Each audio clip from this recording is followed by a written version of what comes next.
Hello students, welcome to our science world. Myself, teacher Babita, is going to start with your next lesson of your science, that is EVS part 1. Now children, before starting with the lesson, I would like to ask you certain questions.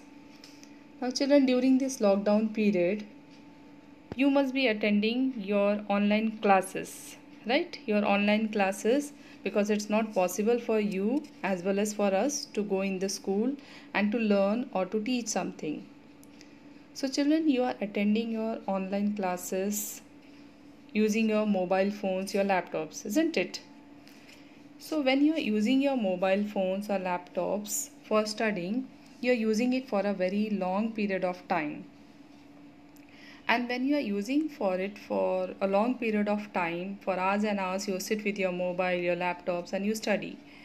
After some times, it gets switched off or it shows low battery. It shows low battery.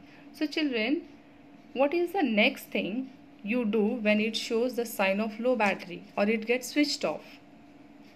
What you will do, children? Yes, exactly. Simple.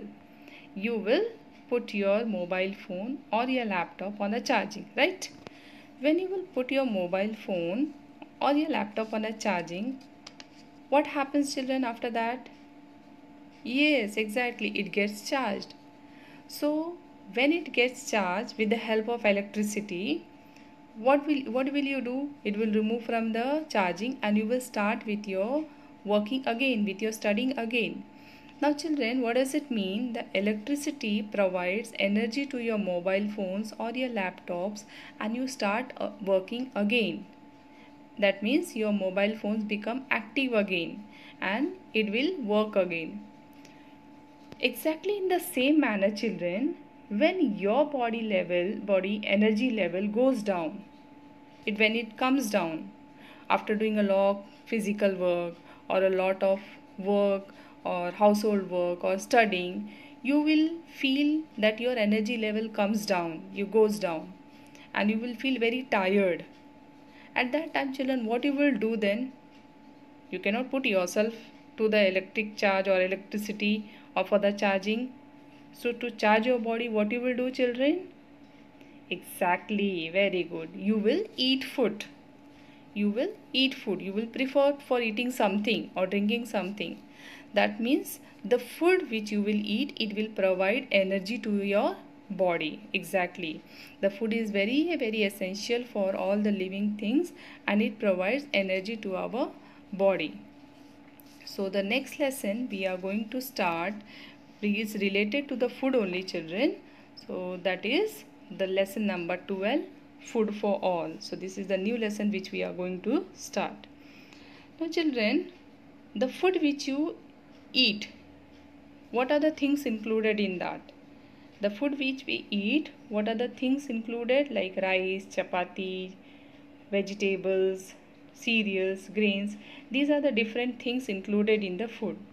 Now, some of the things or some of the items which are included in your food in your daily diet are cereals, grains, vegetables, and fruits. That means along with the cereals, grains, vegetables, you also need to eat fruits, right?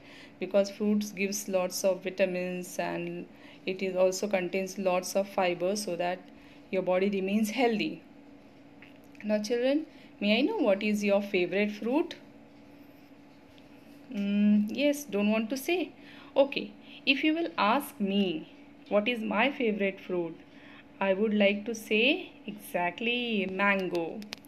Now, children, mangoes, many of them must, your favorite fruit also, yours favorite, many of them, they like them. Now, children, when do we get mangoes? Do we get mangoes in the winter season? No. Do we get in the rainy season? No. So, if we want to enjoy the mangoes, exactly we have to wait for the summer season. That means in the summer season we are getting the mangoes.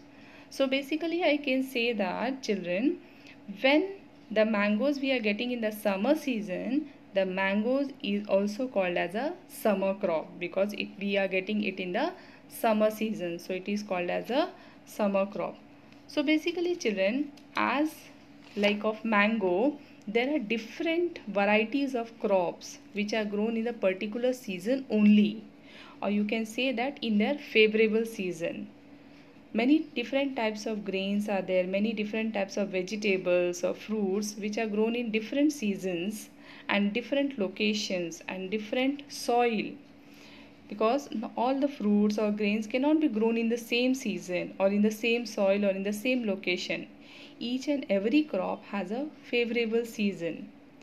That means from this we can understand that there are different seasons for the agriculture, and those are called as agricultural seasons. The agricultural seasons, because different crops have different seasons. Now children, the agricultural seasons, they are divided into two main types, that is Kharif season and Rabi season. Now children, I know Kharif season or Rabi season totally new word for you, but don't get panic children. I will explain you each and every season in a detail. Now children, first we will go towards the Kharif season. Now the Kharif season. Now Kharif season, the crops which are grown in the Kharif season, no doubt they are called as a Kharif crops. And the crops which are sown in the rainy season, that is from June to September, are called as Kharif crops. Now children, the crops which are sown in the rainy season, that is in the June to September, they are sown, and sometimes they are harvested in the month of September or October.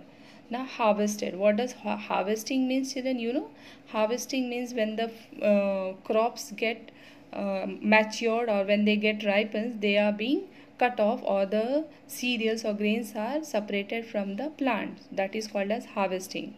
So the crops which are sown in the rainy season, that is from the month of June to September, and they are harvested in the month of October, they are called as Kharif crops.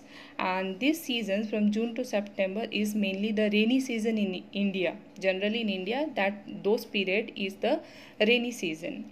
Now children, we will see what are the different examples of the Kharif crops. Now children, paddy crop, maize crop, groundnut crop and cotton crop. These are the examples of the Kharif crop. Now children, paddy crop. Nowadays in the mobile phones or in through different media, you must have seen this is the rainy season going on, and you can see many crops which are grown. They are of the rice crop, and that rice crop is nothing but it is a paddy crop. So paddy crops, even the maize crop, you enjoy in your rainy season, you enjoy eating the butta, the fried butta. It is called as a maize crop. Then groundnut and cotton, even cotton is also a kharif crop, and these crops, they require lot of water. And from where they get the water children? As it is a rainy season, so the farmers, they did not need to put much water or irrigate much water to their crops. Already due to the rains, they are getting lots of water, and these crops, they can flourish with the help of rainwater. And if these crop, they do not get enough water children, they can get the spoil also. So it is very necessary so to get them these crops to for the rainwater.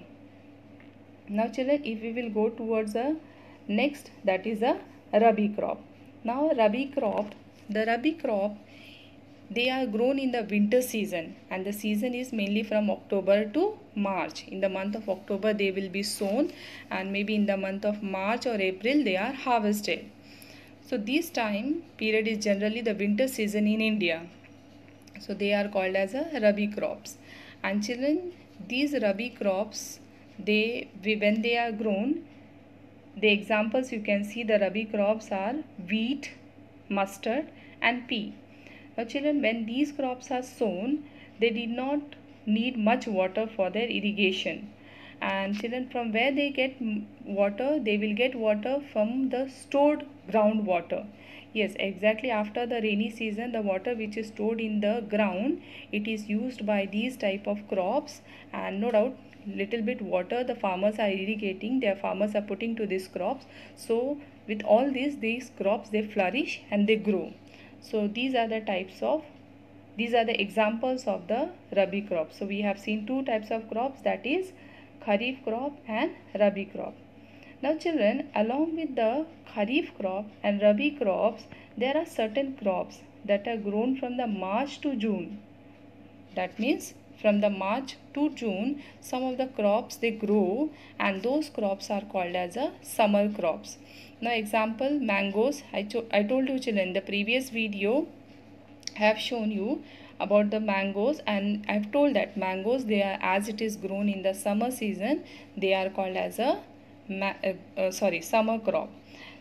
Exactly in the same way, some other crops such as cucumber, watermelon, muskmelon, we enjoy in the month of summer season. In the month of April or May, we enjoy cucumber, watermelon, etc. And those crops are called as a summer crops. So children, here we completed our first topic of this lesson. And also I have provided you with certain notes related to this topic, whatever which we have completed. And children, you will write those notes in your notebook, and see to that you preserve those notes, and the next topic we will continue in the next video. Children, bye, take care, stay home, stay safe.